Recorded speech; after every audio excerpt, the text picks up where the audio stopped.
देख रहे हैं VS नेशन, आपका अपना Hindi news channel. VS Nation में आपका एक बार फिर से स्वागत है। आज हम ले चलते हैं आपको वसई में एक नाटक देखने, जिस नाटक का नाम है पेपिलॉन। पेपिलॉन लेस्बियन जैसे एक बोल्ड विषय पर एक बेहतरीन प्रस्तुति रही। इस नाटक के लेखक ऋषिकेश तुराई हैं, जबकि इसे निर्देशित किया है मनोज भीसे ने। इसमें सिर्फ 4 कलाकार ही थे। चारों ने अपने बेहतरीन अभिनय से अपनी अमिट छाप छोड़ी।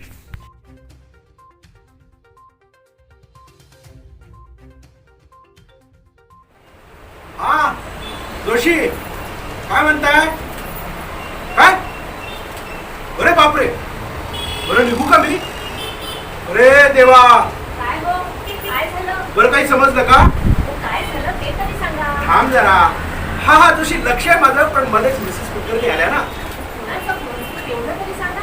अगं एक मिनिट जोशी. अगं जोशींचा फोन आहे, लिबियनची मुलगी मला पळून गेली आहे. अरे देवा, लिबियनची मुलगी पळून गेली. काय म्हणता? हा जोशी, काय? ड्रायव्हर सोबत? अगं ऐकतेस का? तारखी ड्रायव्हर सोबत पळून गेली आहे. अरे देवा देवा देवा देवा, लिबियन मुलींना आधी फोन करते. हो जा. हा जोशी, बरं लागलं का? असंच फ्रेंड व्हायला. नाही म्हणजे बरेच दिवस आला नाही तुला तू. आई आता इथे MBA झालं ना. पप्पा बंगलोर. मावशी बँगलोर राहते. काय करतो का सध्या? रायटरमध्ये आहे. अच्छा, म्हणजे घड्याळ विकतो. बाबा, हो MBA झालंय का? MBA करून कोणी घड्याळ विकतं का? टायटनचे ना बरेच आउटलेट आहेत. त्याच्यामध्ये कसं करता येणार? Okay forget it. टायटनमध्ये मोठा कन्झ्युमर आहे. तर एक हो, 2 नंबर असेल. सरची आडनाव काय असेल ते त्याचं? मोठा असेल का नाही?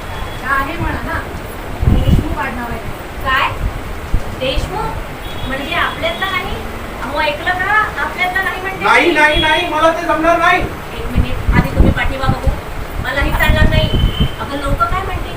ते मॉडर्न वगैरे सगळं ठीक आहे. हो ना, त्याला तू सांगून टाक, हे जे काही चाललंय ते आम्हाला चालणार नाही. मलाही जमणार नाही. एक सेकंड, काय चाललंय तुमचं?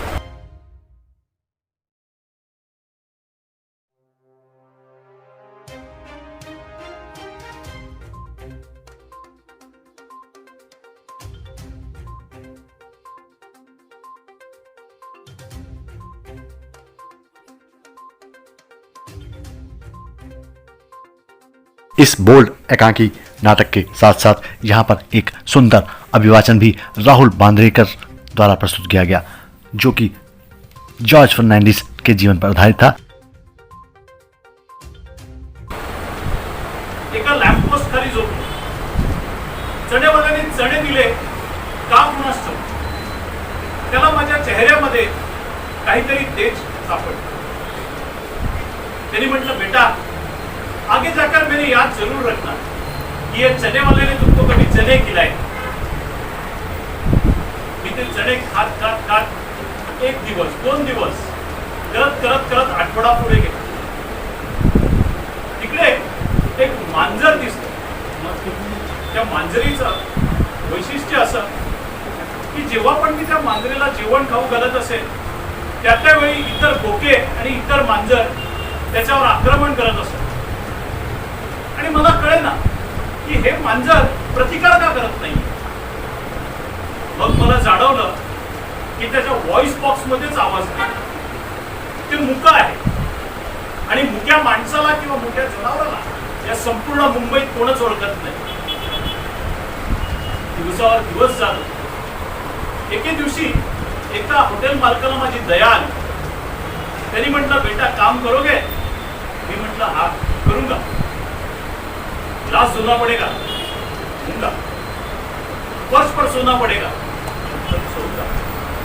और क्या कर सकते. माझ्या भाषेवरचं प्रभुत्व पाहून त्यांना असं वाटलं की मी त्यांचं व्यवस्थापन चांगलं करू शकतो. करत दर मजल महिना पुढे सरकत राहील. दुर्दैवाने त्या हॉटेल मालकाचा मृत्यू झाला आणि ते हॉटेल कायमस्वरूपी बंद झालं. त्या बंदापासून सुरुवात केलेली ही कहाणी पुढे बंड बंड करता करता गुंड म्हणून मला लोक ओळखू लागले. या बंदातनं एक गोष्ट जाणवली की या सर्वांना आवाज देणारा कोणीही नाही, यांचा आवाज आपण व्हावा. दुसरा एका हॉटेलमध्ये काम मागायला गेला, इथेही तेच. त्यांनी काम दिलं, पण झोपण्यासाठी एका खोलीमध्ये 20 माणसं, कामाचे तास नाही, जेवण नाही, आठवड्याची सुट्टी देखील नाही. करता करता करता असं वाटलं हे काय करतो आपण. देवाने आपल्याला ह्याच्यासाठी मुंबईला पाठवलंय. आयुष्यात मनात असा विचाराला पडून जावं. मग त्या प्रभूकडे पाहिलं आणि त्यांनी तिकडनं प्रार्थना केली, कब तक भागते फिरोगे, कब तक भागते फिरोगे. असा सुंदर कार्यक्रम होणार आहे प्रयत्न रंगमंचच्या तर्फे. आणि इनफॅक्ट माझ्या मिसेसने त्याचं तिकीट काढायचं ठरवलं होतं. मी तिला सांगितलं रविवारी मी पण येतो. आमचा पण ग्रुप होता दहिसरमध्ये असताना खूप वर्षांपूर्वी गॅलरी कुसुम म्हणून, आणि आम्ही एकांकिका वगैरे स्पर्धांमधनं करायचो. मी स्वतः तबला वाजवतो, त्याच्यामुळे कलेशी नातं आहे, निगडीत आहे कलेशी. आणि अशी सुंदर कलाकृती आज बघायला मिळाली, त्याच्याबद्दल खरोखर प्रयत्न रंगमंचाचे मनपूर्वक अभिनंदन. एकांकिकेचा विषय खूप जसा त्यांनी म्हटलं की थोडासा चॅलेंजिंग होता सादर करायला, पण तो खूप सुंदर रीतीने सादर झाला. आणि कुठेही त्याच्यामध्ये असं वाटलं नाही की हा विषय आपण एका फॅमिलीसोबत आणि अशा रीतीने बघू शकत नाही. ही एकांकिका खूप सुंदर सादर झाली.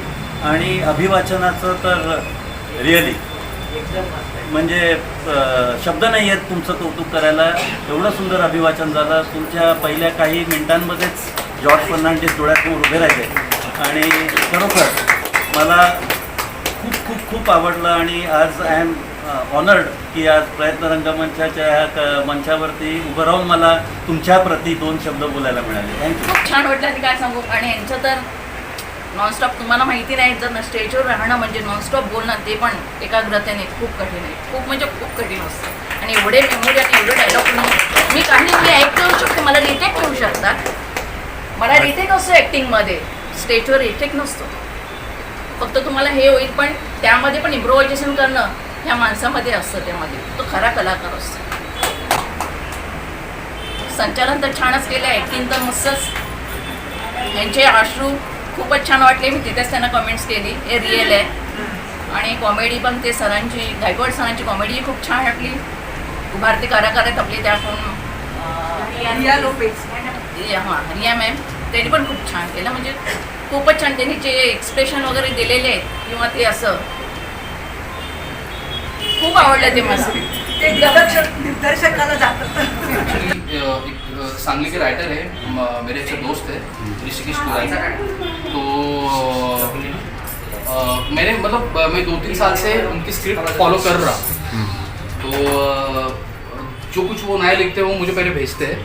तो उन्होंने भेजा मुझे, मैंने पढ़ा तो मुझे सही लगा, अच्छा लगा. मैंने अब करने की ठान ली. बॅबिलॉन एकांकिकेमध्ये मी बाबाचा रोल केलेला आहे. खूप कोविड काळामध्ये नंतर आम्हाला हे परफॉर्मन्स करायला मिळाला. आणि आमच्यासोबत टीममध्ये शिल्पा परुळेकर, राज्यातल्या चांगल्या कवयित्री आहेत त्या, आणि रिया आणि ही आपली आर्या. तर खूप मजा आली काम करण्यासाठी. खूप एन्जॉय केला.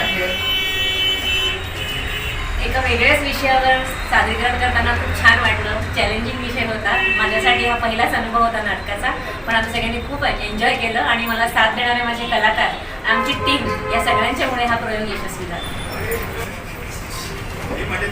टॉपिक खूप रिलेटेबल आहे, कारण की आजकालचे पॅरेंट्स आणि त्यांचे मुलं, सो त्यांच्यासाठी हा खूप चांगला संदेश होता. आणि मग मी असं वाटायचं की आपण जे ॲक्टिंग करणं त्याच्यानी कोणतरी ॲटलिस्ट प्रेरित झालेलं चांगलं तर बरं म्हणजे. सो मग त्या